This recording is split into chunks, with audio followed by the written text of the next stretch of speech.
Bukti itu belum cukup. Dibuktikan lagi bahwa Ismail kecil itu hidupnya di Ka'bah. Kita tahu sa'i bainas Shafa wal Marwah adalah karena Siti Hajar sedang mencari apa? Air.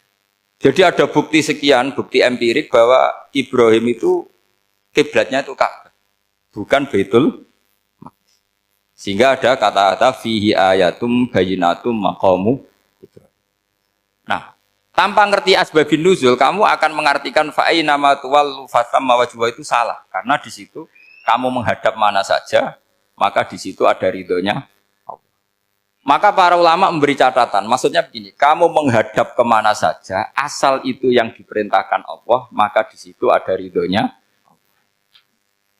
Harus seperti itu maknanya, disesuaikan dengan konteks asbabun nuzul. Tanpa seperti itu tidak bisa. Dan masih banyak lagi kepentingan tentang asbabun nuzul. Jadi problem sekarang adalah banyak mufassir yang hanya mengartikan dari terjemah. Itu bahaya sekali. Jika ada orang yang menikah secara mut'ah, itu kan mirip kayak transaksi zina. Mereka berdalil famastamta'tum bihi minhunna fa'atuhunna ujurahun. Perempuan yang sudah kamu nikmati, yang penting kamu bayar. Terjemahnya seperti itu. Karena ujur itu jamaknya ujroh. Itu fatal sekali. Padahal ayat itu begini, settingannya begini, setting siakul kalamnya atau asbabun nuzulnya begini. Ini sekaligus, memang saya sengaja ngaji dengan tema yang berat, untuk penghormatan pada yang ngaji. Kalau temanya ringan kan kayak TPQ. Jadi ini supaya gue keren-kerenan, ini ada doktor, Pak Oni pernah dekan Fakultas Hukum. Jadi kalau saya nanti salah tinggal ditangkap saja, gampang kan? Tapi nangkap saya berurusan dengan Tuhan. Jadi kalau orang dekat Allah itu yang tanggung jawab itu Allah. Jadi dia bisa menang di kepolisian tapi kalah di hukum Tuhan. Jadi, kalau berhadapan-hadapan dengan saya. Begini asbabun nuzulnya begini.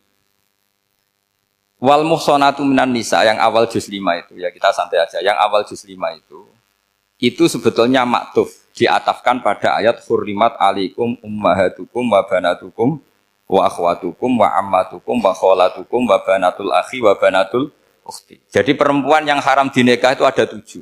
Yang faktor nasab, yaitu siapa? Ibu, putri, saudara putri, bulik dari bapak, amah itu bulik dari bapak, kholah itu bulik dari ibu, keponakan dari saudara lelaki, keponakan dari saudara perempuan. Ini disebut haram karena nasab, nasab gen.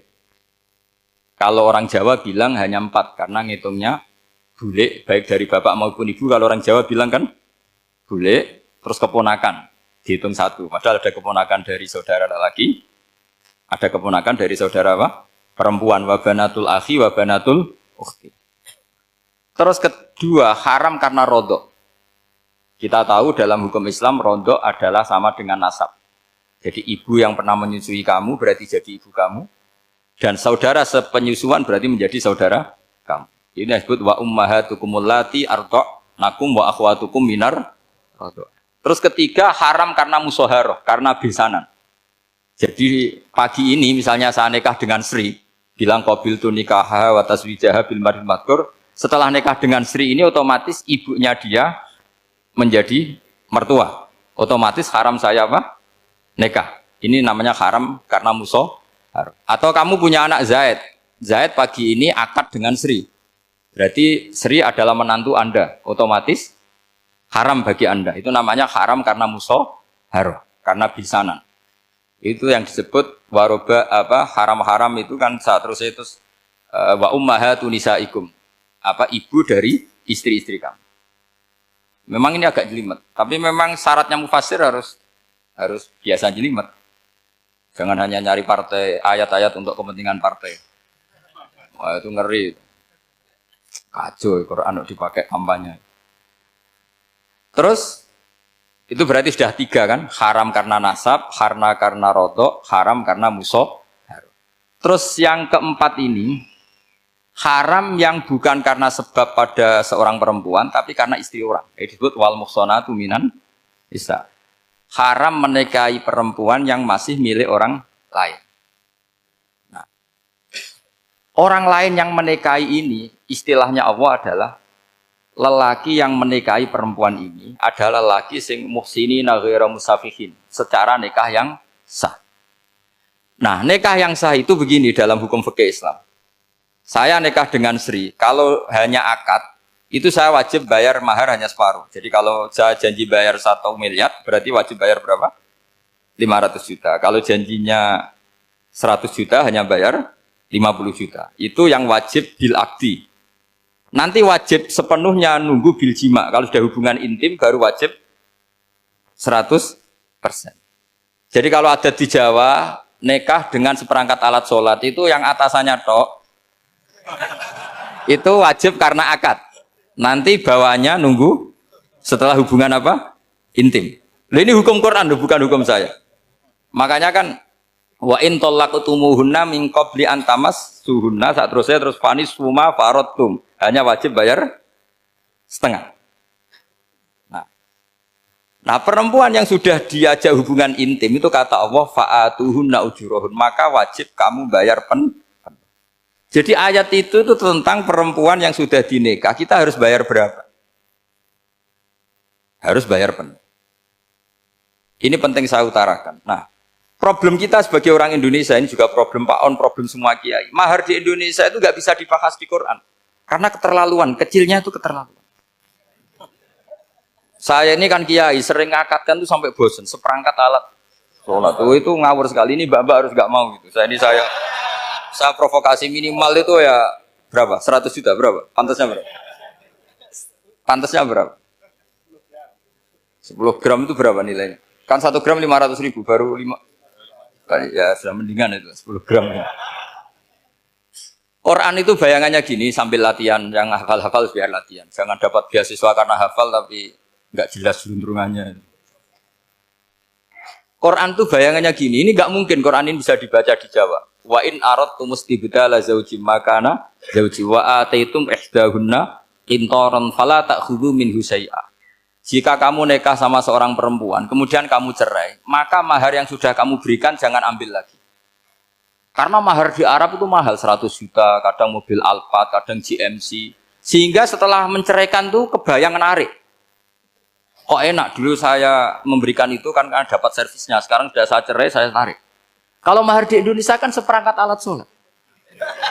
Jadi gak kebayang ada kalimat fala ta'khudhu minhu syai'a, jangan ambil lagi. Kebayang ngambil aja enggak?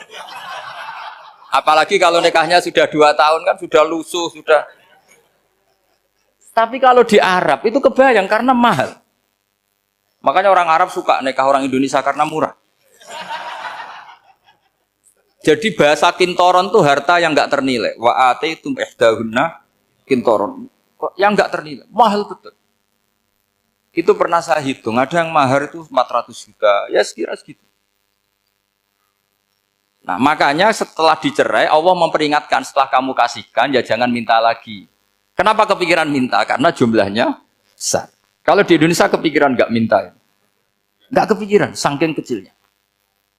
Seperangkat alat sholat, kadang 1 juta. 1 juta itu setelah hubungan intim, sebelumnya yang wajib hanya 500. Itu kan nggak kebayang. Makanya susah ngartikan Quran di Indonesia, kadang susah karena kadang terlalu. Itu pernah Sayyidina Umar radhiyallahu anhu pernah bilang begini, wahai para perempuan, mahar itu jangan mahal-mahal, kasihan para lelaki. Itu ada perempuan alimah, ya orangnya alim betul, meskipun nggak pernah sekolah di UI, tapi alim itu. Itu usul langsung gini, ya Amirul Mukminin, laisa dzalika laka ya Amirul Mukminin. Waqad qala ta'ala wa ataitum ihdahunna qintaran. Kamu hanya seorang Amirul Mukminin, tidak berhak bikin aturan pembatasan mahar. Allah saja tidak batasi. Kenapa kamu batasi? Sehingga dulu yang namanya nikahnya Sulaiman Agung atau Jamaluddin siapa Ratu Agung, kalau hadiah ya sampai tas mahal itu. Ini kan dari bahasa Arab mumtaz mahal. Mumtaz itu istimewa, mahal itu tempat. Dia punya istri yang sangat dicintai, dikasih hadiah mumtaz mahal. Terus ilat Jawa jadi apa? Tas mahal. Itu sama Mujid Ulil Albab kalah. Itu kalau cerai kan kepikiran minta lagi. Dikasihkan yang baru maksudnya. Tapi kalau di Indonesia tidak mungkin karena apa tadi? Seperangkat alat sholat. Begitu nyari yang murah lagi. Yang bagus kitanya, bungkusnya yang bagus. Nah, Maka nggak mungkin kita maknani Quran tanpa mengenal yang bernama asbabin. Karena makna ayat itu bisa kacau kalau kita tidak tahu asbabin.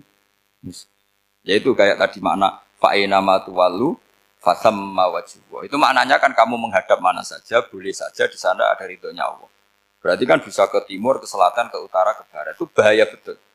Sehingga kata ulama harus mengkaji asbabin supaya porsi ayat ini sampai semana jauhnya itu kita tahu.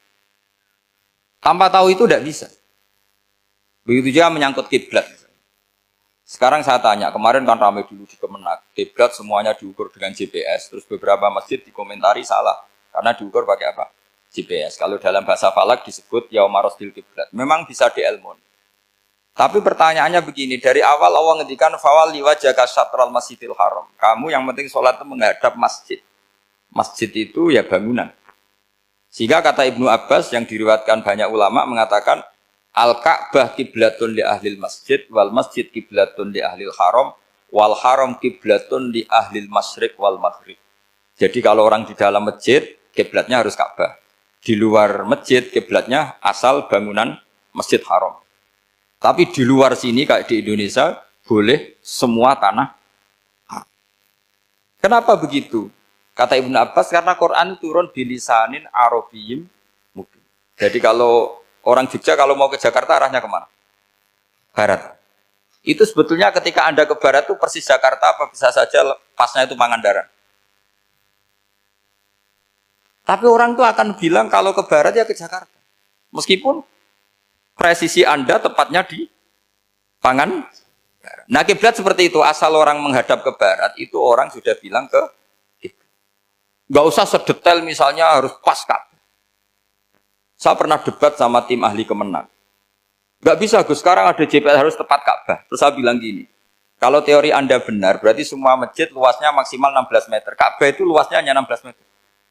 Berarti masjid Ulil Albab yang pojok sana sama pojok sana, kira-kira itu ya sudah tidak kena Ka'bah. Kalau harus tepat, Ka'bah itu kan diameternya hanya 16. 16 sampai 18 kalau nggak salah. Berarti semua masjid kalau ingin tepat Ka'bah harus pas 16. Kalau terlalu luas pilihannya harus cekung. Kan jadi aneh. Makanya saya itu sering Pak, dulu saya ini biasa debat fikih. Kalau di tradisi pesantren namanya basul masail. Saya punya teman yang paling kurang ajar, yang paling saya kenang dalam panjang sejarah. Dulu itu kalau debat fikih itu ya seru. Kalau aturan fikih kan gini, soft paling baik itu kan soft pertama. Baru kedua, baru ketiga. Yang paling keren kan soft awal, soft. Terus teman saya bilang gini Pak, ya kalau gitu gini aja Gus, desain masjid itu memanjang utara selatan. Biar semuanya soft awal.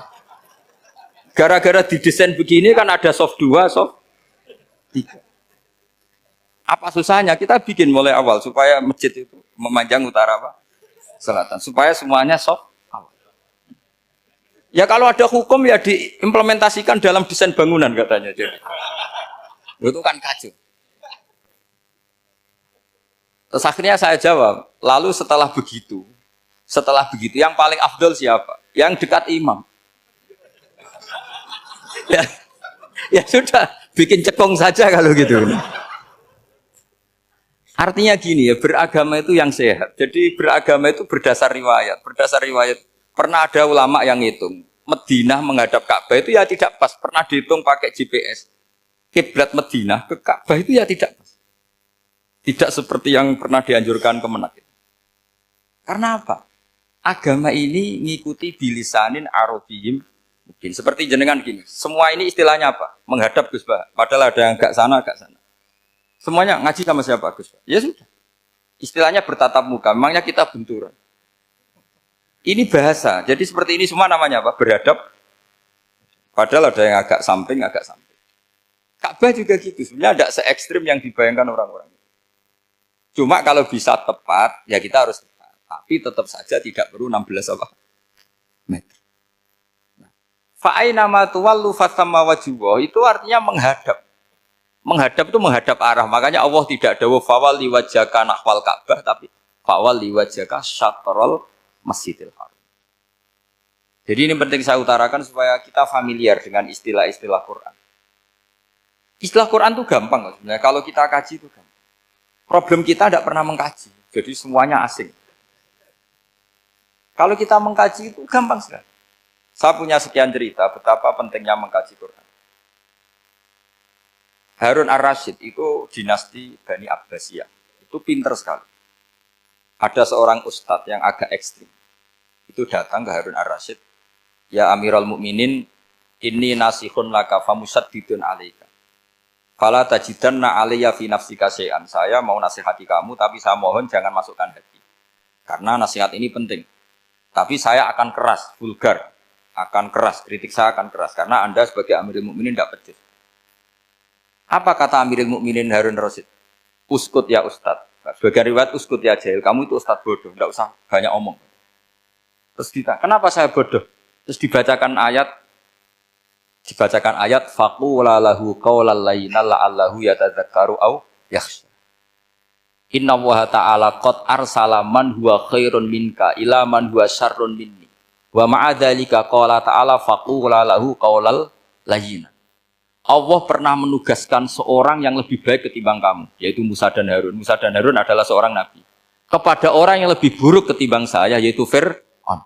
Itu saja etikanya faqula lahu qaulal layinan. Kamu kalau ngomong yang halus, yang baik, yang berperadaban, kok kamu sama saya mau kasar? Akhirnya ustadznya ternyata pinter kamu, ya pinter aku. Jadi semudah itu. Allah itu menugaskan orang yang lebih baik ketimbang kamu, yaitu Nabi Musa. Kepada orang yang lebih buruk ketimbang saya, yaitu Fir'aun. Itu saja ada etikanya. Kok kamu sama saya mau tambah etika? Mau main kasar hanya karena kamu merasa nasihat Anda benar? Jadi gampang sekali memahami Quran. Tapi lagi-lagi memang bagi ahlinya. Tapi ini saya bantu supaya sampean jadi ahli apa? Quran. Meskipun ngajinya sebulan sekali.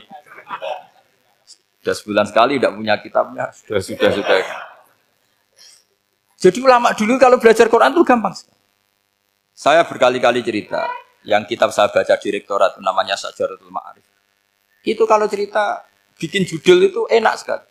Babuna fil ibad bikulil bilad. Bab seseorang di mana saja hidupnya harus bermanfaat. Terus dalilnya itu hanya mengutip makalahnya Nabi Isa, wa ja'alani mubarakan ainama kuntu. Ciri utama seorang nabi apa? Saya di mana-mana adanya berkahi orang lain. Jadi berkah bagi orang lain. Maksudnya tidak jadi problem bagi orang lain. Artinya kamu hidup entah di Jogja seperti Pak Ono orang Jember, saya orang Rembang. Hidup di Jogja manfaat, di Jember ya manfaat, di mana-mana. Saya pernah di Korea seminggu ya manfaat.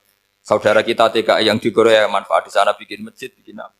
Karena ngendikane Allah menceritakan Nabi Isa siapa? Wa ja'alani mubarakan ainama kuntu. Saya adalah orang yang di mana-mana berkah. Artinya manusia eksistensinya harus seperti itu, hidup di mana saja. Gampang sekali memahami.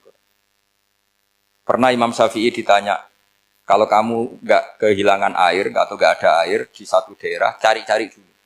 Sampai nggak ketemu. Setelah nggak ketemu air, baru kamu boleh tayamum. Imam Syafi'i ditanya, apa dalilnya harus mencari dulu? Kalau nggak ada air ya langsung tayamum saja. Kenapa harus nyari-nyari dulu? Jawabnya Imam Syafi'i itu gampang sekali.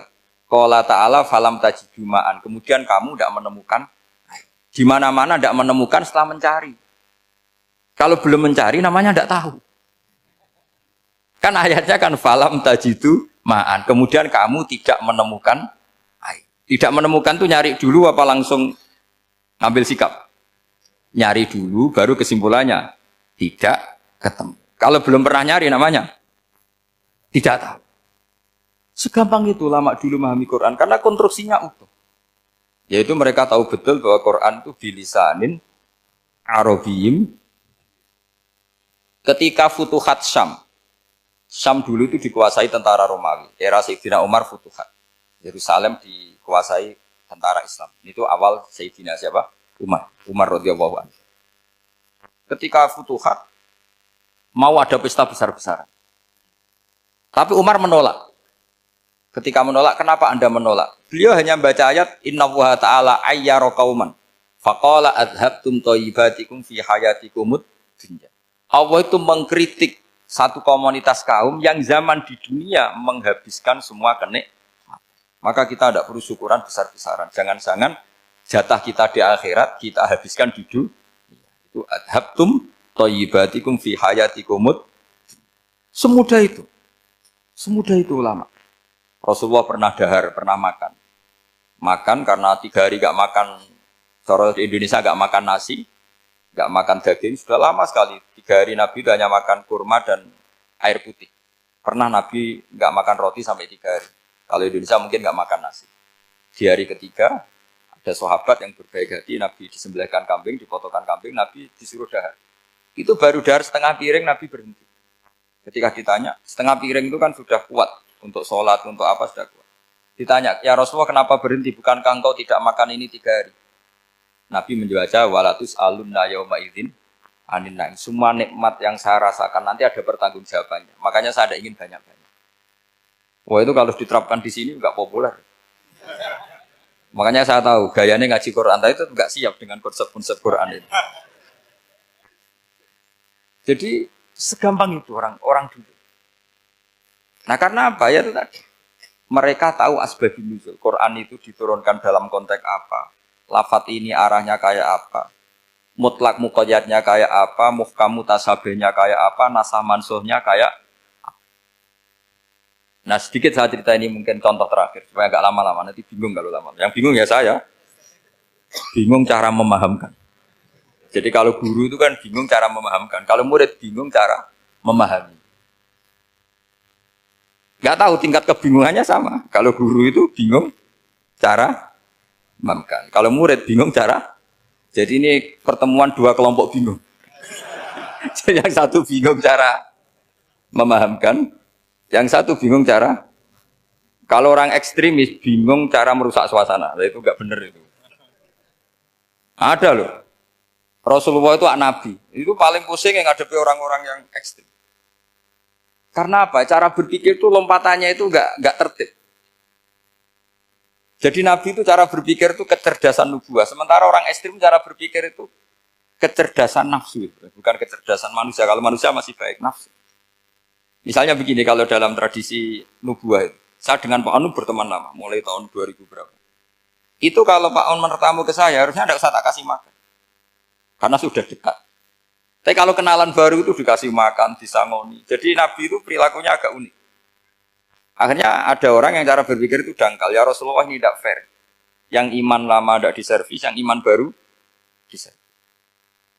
Cara berpikir Nabi begini. Orang Ansor itu kan sering memberi Nabi. Perjuangannya Nabi ditopang orang apa? Ansor. Donatur lah, kira-kira orang Ansor itu donatur. Donatur itu keren. Karena donatur itu artinya al-yadul ulya khairum minal yadis. Sehingga ketika Nabi sudah menguasai negara, menguasai Mekah Madinah, sudah futuhat, itu orang Ansor tetap enggak diservis. Yang diservis Nabi itu orang-orang baru masuk Islam, disebut wal mu'allafati qulubu atau Islam mu'allaf. Ada 1-2 orang yang protes, tentu yang enggak pinter. Tukang protes pasti tidak pinter. Wong iskal-iskalnya sendiri, otaknya enggak sampai-sampainya sendiri, orang lain disuruh jawab. Makanya di sini tidak ada tanya jawab. Nanti iskal kamu sendiri, bingung kamu sendiri. Saya disuruh jawab. Berarti Gus Pak nggak mau ditanya. Ya memang nggak mau karena tadi jawab sendiri aja. Nanti pinter sendiri. Kapan-kapan pinter sendiri. Akhirnya tanya begini. Cara tanya gini. Ya Rasulullah, ini nggak fair. Orang sudah Islam lama setelah negara terbuka milik Anda, setelah kita menang, setelah kita menguasai negara, tidak kamu servis. Sementara yang baru Islam kamu. Nabi itu bertanya senyum-senyum, rileks saja. Lama-lama tambah ekstrim pertanyaan. Kata Umar, ya Rasulullah saya beri izin untuk membunuh orang ini. Umar itu pikirannya karena mangkel lo Nabi.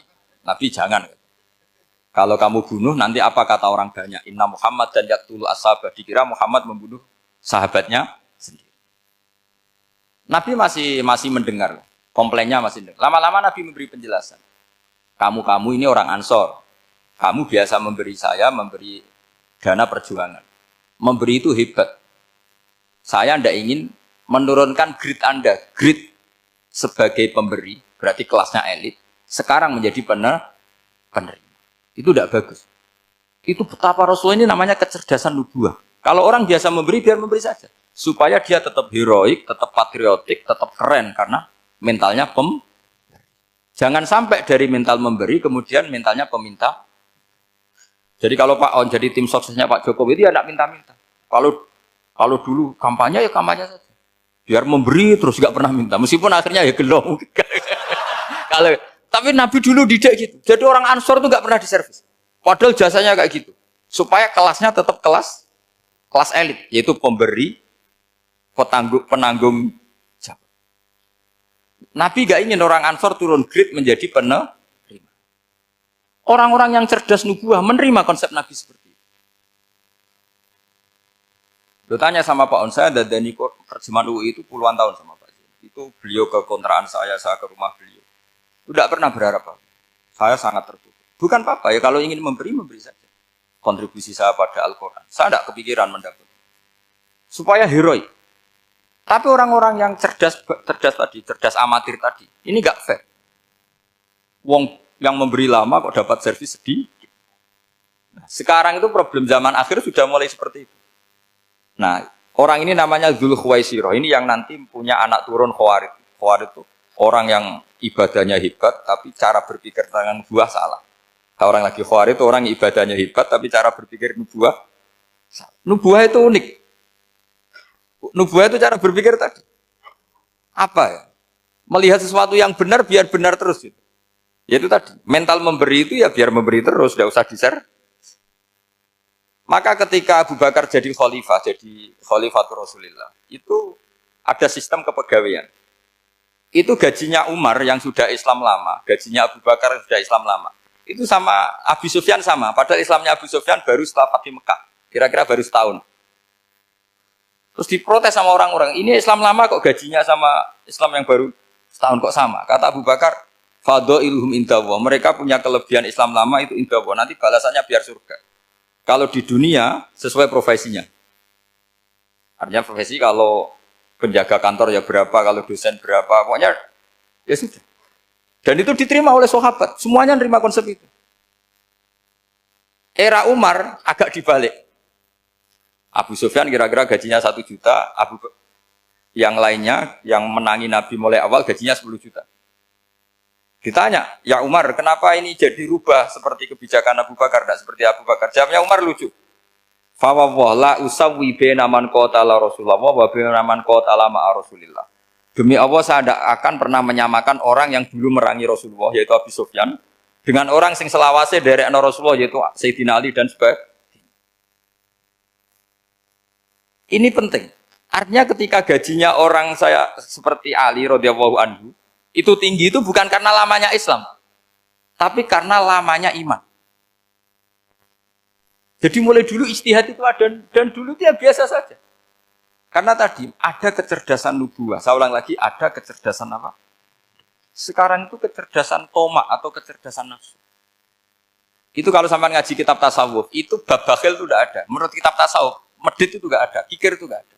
Yang ada itu tomak. Tomak itu berharap dikasih orang lain. Sampai pernah enggak bilang kalau artis-artis di Jakarta kikir? Tidak pernah kan? Karena kamu tidak pernah ingin diberi. Tapi kalau kamu punya pacar karena kenal tidak pernah ditraktir, oh pacar saya kikir. Karena kamu ingin diberi. Pernah enggak kamu hukumi orang lain kikir yang enggak kenal? Padahal tidak pernah memberi kamu. Apa kak? Karena kamu tidak pernah ini. Coba sekarang kamu saya tanya, ini latihan cerdas. Definisi kikir itu apa coba? Enggak pernah memberi kamu kan? Artis-artis Jakarta, tokoh-tokoh nasional pernah enggak memberi kamu? Enggak kan? Tapi enggak pernah kamu vonis kikir karena kamu enggak pernah tomak. Tapi pacar kamu kok amin ditraktir terus? Atau istri kamu, atau mertua kamu kok tidak ngasih warisan, kamu bilang kikir enggak? Sebabnya kikir betul apa karena kamu tomak, berharap? Tomak. Maka di kitab tasawuf itu enggak ada bab kikir, yang ada bab tomak. Karena asal usul menvonis orang kikir itu karena tamak. Maka jangan banyak kenal orang, nanti banyak hukum kamu. Sombong juga gitu, di tasawuf itu enggak ada bab sombong. Karena orang hukumi orang lain sombong itu karena kamu ingin dihormati. Ada orang enggak kenal, terus lewat saja enggak tanya kamu bilang sombong enggak kan? Tapi kalau kenal, oh sombong betul, kenal enggak tanya kan gitu. Jadi tasawuf itu sisi unik dari khazanah Islam. Makanya di tasawuf itu enggak ada kritik terhadap kikir. Ya tentu kikir itu buruk, pasti ya kikir itu buruk. Tapi enggak perlu dikritik. Jangan-jangan yang salah kamu. Mau kenal Pak On di PPAI terus ingin jadi sekretarisnya. Terus ingin kenal Pak Jokowi ingin jadi menterinya. Nanti kenal rektor ingin jadi pegawainya. Ketika agak diturutin bilang Pak Rektor kikir. Tapi orang lain ya Kak pernah berharap, mungkin nggak menvonis Pak Rektor atau Pak On ini kikir, enggak kan? Berarti vonis kikir itu status orang itu apa nggak kesampaian niat kamu? Memang agak jelimet ilmu tasawuf itu, tapi itu unik, itu bagian dari khazanah apa? Islam. Makanya Rasulullah itu sering isti'adah, minta perlindungan, wa min toma'in fi ghairi matma'in. Ya Allah, saya tidak ingin berkeinginan yang tidak layak. Karena semua dunia ini dimulai dari keinginan. Coba kamu protes negara itu karena apa? Ingin makmur, sejahtera tanpa kerja, sehingga nyalakan menteri keuangan, menteri ini. Makanya kalau guyonannya ulama tasawuf begini, tak beri bocoran, guyonannya orang tasawuf. Begini guyonannya. Anta lam tajid min nafsika kullama turid, fa kaifa turidu min ghairika kullama turid. Kamu yang punya keinginan saja tidak bisa memenuhi apa yang kamu inginkan. Kenapa keinginan itu kamu timpakan ke orang lain untuk memenuhi kamu? Wong kamu yang punya keinginan saja tidak bisa mewujudkan. Kenapa keinginan Anda kamu timpakan, bebankan orang lain untuk memenuhi keinginan Anda? Misalnya kamu, Gus saya ini goblok, tolong pinterkan. Wong kamu yang ini saja tidak bisa. Kok menyuruh saya? Jadi kalau tiap tasawuf itu unik. Seperti kamu mencintai istri tulen, itu ingin kan dicintai istri tulen. Kamu sendiri kan nggak bisa cinta tulen, masih pelengahan sana sini. Kamu pacaran, ingin pacar kamu setia. Ternyata kamu bikin sekian alternatif. Kalau putus ini punya ini, putus ini. Tapi kamu ingin ini setia, kan nggak fair. Makanya guyonanya orang tasawuf itu, anta lam tajid min nafsika kullama turid, fa kaifa turidu min ghairika kullama turid. Gampang tuh apalane, pokoknya ratrit gitu aja gampang. Jadi kamu yang punya keinginan saja tidak bisa memenuhi. Kok orang lain disuruh memenuhi. Sehingga orang tasawuf itu malu betul. Misalnya saya kok ingin Pak On takdim sama saya itu kurang pegawaian. Kalau saya ingin ditakdimi saya menakdimi diri saya sendiri. Makanya berbahagialah orang yang ngilu terus saya ganteng sendiri ya Allah. Saya kaya sendiri. Menunggu orang lain bilang kamu kaya itu repot. Menunggu orang lain bilang kamu hebat itu, ya sudah bilang aja ya Allah saya hebat, ya Allah saya ganteng, ya Allah saya cantik. Daripada menunggu orang lain bilang apa? Cantik. Jadi ilmu tasawuf itu unik. Jadi kalau fikih itu yang dikritik itu kikir. Kalau tasawuf enggak toma. Karena orang yang kamu vonis kikir itu jangan-jangan tidak kikir tapi mementingkan yang lebih penting. Misalnya ada teman yang tidak pernah naktir kamu, ternyata punya ibu sakit, uangnya dianggarkan untuk ibunya yang sakit, atau anaknya sekolah, atau keluarganya masih butuh biaya, ya, sehingga sama teman dia kikir. Hakikatnya kikir apa mementingkan yang penting? Tapi kamu karena gak pernah ditraktir menvonis kikir. Nah, ini pelajaran. Jadi makanya yang dianteni ilmu tasawuf itu tamak tadi kalau dalam bahasa Indonesia, bukan kikir. Karena vonis kikir itu akan disematkan orang yang tidak kesampaian hajatnya. Pokoknya bapak saya itu, keluarga kiai itu ajarannya itu. Yang penting jangan berharap dari orang lain. Ini Pak On saksinya, saya dulu benahin terjemah itu nggak pernah ingin diperlakukan seperti ini. Yang ngaji aja. Karena pikirannya keluarga kiai itu sederhana. Kalau ngamal ya ngamal saja. Ngamal itu heroik. Makanya buyut-buyut kita semua ini kan pahlawan semua. Membela negara Indonesia jadi merdeka. Ya nggak pernah kebayang jadi presiden, menteri. Tapi sekarang nggak, ngamal sedikit saja harus jadi menteri. Jadi ini bahaya kalau dalam kelangsungan bernegara. Karena orang biasa transaksional. Awal negara ini dibangun berdasar heroik, bukan berdasar apa? Transaksional. Tapi sekarang orang akan membiasakan itu. Apa-apa itu transaksional. Ini tidak bagus untuk kelangsungan bernegara. Apalagi kelangsungan beragama. Sehingga seperti saya ini masih punya desa-desa binaan di Sragen, di pedalaman Papua sekalipun. Saya punya santri banyak di Papua. Itu kalau cerita itu unik-unik. Itu mau Jumatan, itu nggak ada orang 40. Sudah datang setengah 12. Itu datangnya 3 jam. Di situ mau ketemu santri 3. Semua, karena ya akhirnya mereka tanya gini, Pak. Pertanyaannya itu lucu. Gus, boleh nggak Jumatan orang 3? Secara fikih Syafi'i kan harus orang 4. Kemudian mereka tak bilang buat sholat duhur saja. Mereka nggak mau. Wong Jumat kok duhur. Harinya kan Jumat, masa sholatnya? Sehingga kita yang jadi kiai akhirnya nyari fikul madzhabil arba. Nyari fikih madzhab 4. Ternyata Imam Malik membolehkan orang 6. Ada yang bilang 12. Yang penting keceluk jamun. Jamun itu kelompok. Kalau 3 kan belum keceluk apa? Belum disebut apa? Kelompok. Ini penting saya utarakan supaya kita berjuang itu bukan karena CV seperti ini kayak di Ulil Albab, masjidnya keren, kampus swasta tertua, terus termasuk nomor 1 2 di Indonesia. Oke, kita syukur dengan kebesaran UI. Tapi yang namanya dakwah itu menjadikan orang tidak tahu menjadi tahu, termasuk kepada desa-desa tertinggi. Sama. Yang namanya menteri itu pembantu presiden untuk memenuhi kebutuhan rakyat banyak. Sekarang misalnya menteri pertaniannya itu hebat, cerdas, tapi petani nggak mau nandur padi, mau apa itu? Coba yang membantu ketahanan pangan itu para petani mau nanam padi apa karena menteri pertanian? Karena petani mau nanam. Ya sudah GR saja, kita pembantu presiden semua. Karena ikut menyumbangkan ketahanan pangan. Tapi kamu kan nggak digaji, kita keren, ngamal tambah harap gaji. Ini penting supaya Anda itu nggak hati kecil gitu. Ikut menyumbang negara tanpa ingin dapat gaji. Keren enggak? Nah itu nubuah. Apa? Nubuah. Orang Ansor itu seperti itu. Sehingga ketika Rasulullah wafat dan ada kompetisi kepemimpinan, itu orang Ansor gak ikut. Sudah kita makmum saja, silahkan dibagi di saking baiknya orang Ansor. Nah, makanya saya ulang lagi ya. Kecerdasan nubuah ini yang gak difahami orang Khawarij. Orang Khawarij cara berpikir yang kerja banyak harus dapat banyak. Sementara kecerdasan nubuah enggak.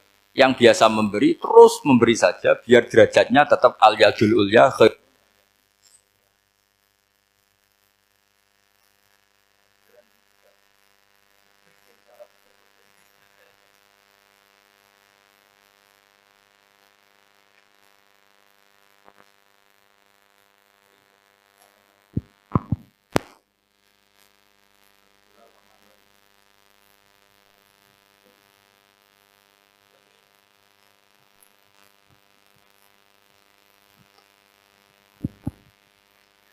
Bismillahirrahmanirrahim. Ini saya baca supaya dapat berkahnya ulama-ulama dulu. Karena ini dikarang oleh ulama yang dipakai rujukan seluruh dunia. Begini, qala Ibnu Taimiyah, ma'rifatu sababin nuzuli yu'inu ala fahmil ayat.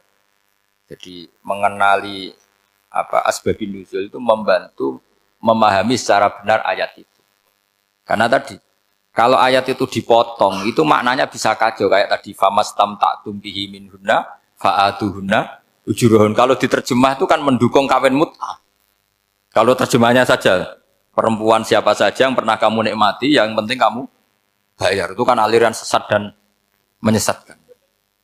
Itu konteks asbabun nuzul tidak seperti itu. Perempuan yang sudah menjadi istri kamu, seorang lagi perempuan yang sudah menjadi istri kamu, jika sudah kamu hubungan intim, maka maharnya harus dibayar penuh. Tapi kalau belum hubungan intim, maharnya hanya wajib separuh. Fanis suma farotum illa ayafuna au yafu alladhi biyadihi uqdatun nikah.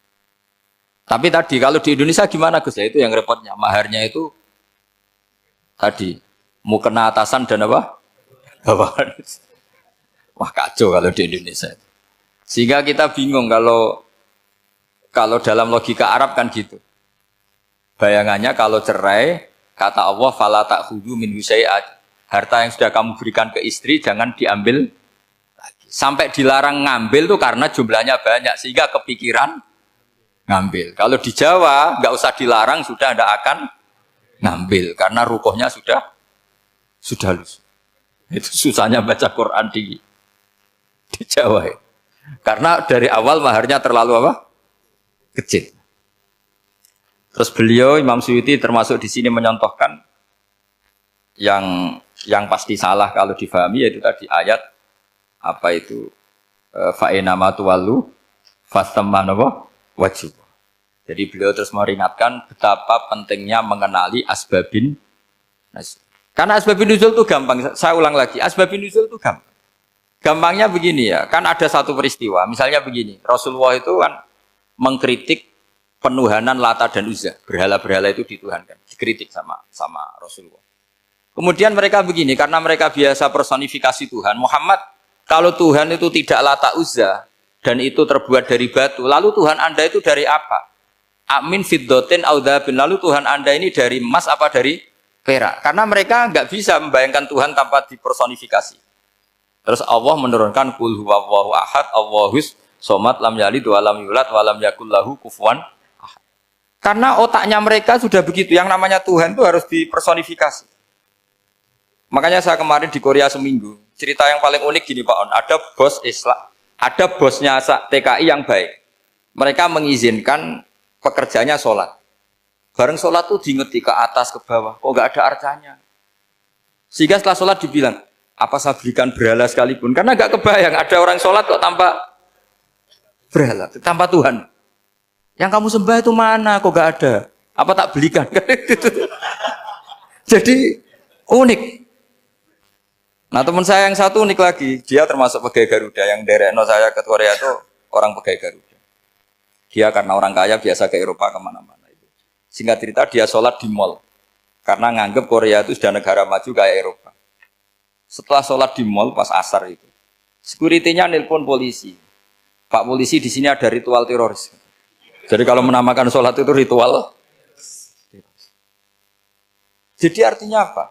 Ritual-ritual yang kita lakukan itu macam-macam cara pandang. Orang ateis itu kan Cina kan Korea itu kan ya Cina lah, Korea, Jepang, RRC itu kan sipit. Itu ya yang namanya ibadah sembahyang harus ada patungnya atau ada arcanya atau ada benda-benda. Orang Islam kan nggak ada sama. Makanya mereka itu kok bisa? Problemnya kita, saya ulang lagi, ini problemnya. Problemnya kalau ada itu ya repot. Begini misalnya, ini masih tentang asbabun nuzul. Ini contoh terakhir, tentang masih asbabun nuzul. Umar radhiyallahu anhu, sahabat Umar itu kalau mencium Hajar Aswad itu sambil gedumel. Tidak berdoa, tapi gedumel. Masyhur. Itu ada di Bukhari. Alim tu annaka hajarun la tadur wa la tanfa. Walau la anni ra'aitu Rasulullah wa qabbalaka ma qabbaltuka. Saya tahu loh. Nyium Hajar Aswad dicium, tapi sambil gedumel. Saya tahu loh, kamu hanya batu, enggak mandoroti, enggak manfaati. Kamu jangan GR, saya cium itu jangan GR. Kalau saja saya tidak melihat Rasulullah mencium kamu, maka saya ada sudi nyium kamu. Dah gitu aja. Terus itu tiap nyium Hajar itu tidak doa. Kalau kamu kan enggak minta kaya, minta macam-macam. Kalau Umar malah gitu. Nah, kenapa demikian? Itu ada asbabun nuzulnya. Umar itu saksi sejarah. Ketika Rasulullah Fathi Mekah, Nabi kan tawaf terus mencium Hajar. Itu di belakang masih banyak orang kafir. Kebetulan Umar masih di sana. Sudah Islam Umar, tapi dia di belakang. Dengar orang-orang kafir, Muhammad itu aneh. Katanya melarang nyembah batu. Ternyata dia nyembah batu. Jadi Nabi nyium Hajar Aswad itu dikira nyembah. Katanya ngelarang nyembah batu, tapi dia kok nyembah batu. Karena Nabi mencium Hajar Aswad. Nah karena untuk menghilangkan stigmasi itu, Umar tiap nyium Hajar Aswad itu ngomong gitu. Ada kan ada sound system, mungkin jadi sound system. Supaya jelas bahwa penciuman ini bukan karena menyembah. Artinya mudah sekali kenapa Umar ngomong gitu. Karena asbabun nuzulnya seperti itu.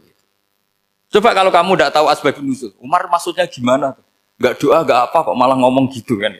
Tapi kalau kamu tahu asbabun nuzul Umar itu yang mendengar komentar orang sama ketika kita tawaf itu kan 3 pertama kan kita lari-lari kecil. Itu ceritanya juga gitu. Rasulullah itu hidup di Medina, terus diterkenalkan miskin. Medina itu kota wabak, kota penyakit, endemik. Dulu Medina, Yasrib itu kota endemik. Sehingga kata orang kafir-kafir Mekah, yaji uliha dalbet kaumun kot wahanat huma Yasrib. Nanti akan datang satu komunitas kaum yang sudah lemas karena kena penyakit TBC dari Yasrib. Nabi dengar itu, makanya terus bilang ke para sahabat, tunjukkan kalau kamu kuat dengan cara lari 3 kali. Terus pakai pakaian yang kelihatan maco, yaitu yang dipakai lelaki-lelaki.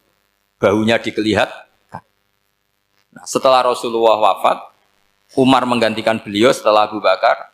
Umar bilang gini, sebetulnya tawaf seperti ini, yaitu lari pertama, 3 putaran pertama lari, dan memperlihatkan pundak seakan-akan orang maco, itu sudah enggak perlu. Karena alasan itu sudah tidak ada. Tapi ini tinggalan Rasulullah, maka jangan rubah ya tetap seperti ini. Akhirnya meskipun sudah tidak ada alasan tadi, menjawab stigmasi orang kafir, tetap tawaf seperti itu. Jadi memang agama itu unik. Kadang kita harus tahu alasannya, tapi alasan itu kalau menjadi mahatul hukmi, pijakan hukum sah. Misalnya kamu terus bilang gini, ya berarti tawaf sekarang bebas, nggak perlu seperti itu. Karena alasan itu sudah ada. Tidak ada. Nah di sini pentingnya riwayat. Riwayat itu begini, logikanya sudah nggak ada, tapi kaifiah itu, cara itu masih kita terus. Dan itu memang, saya ulang lagi, harus tahu asbabun nuzul. Saya beri contoh ya misalnya, wa idza darabtum fil ardi falaysa 'alaikum junahun an taqsuru minas shalah. Terus ayat di mana? In khiftum ayyaftinakumul ladzina kafaru. Jika kamu pergi dalam keadaan takut ditangkap orang kafir atau takut diculik orang kafir, maka kamu boleh mengqasar salat. Itu jelas ada ayat in khiftum ayyaftinakumul ladzina kafaru. Jika kamu takut diculik orang kafir. Sehingga ketika ba'da Fathi Mekah, setelah Mekah dikuasai Islam, Umar tanya, ya Rasulullah, kenapa engkau masih sholat qasar? Bukankah kita sudah aman? Waqad qala ta'ala in khiftum ayyaftinakumul ladzina kafaru. Allah ngendikan boleh mengqasar itu kalau dalam kondisi takut. Waqad kunna fi amrin, sekarang kita sudah aman.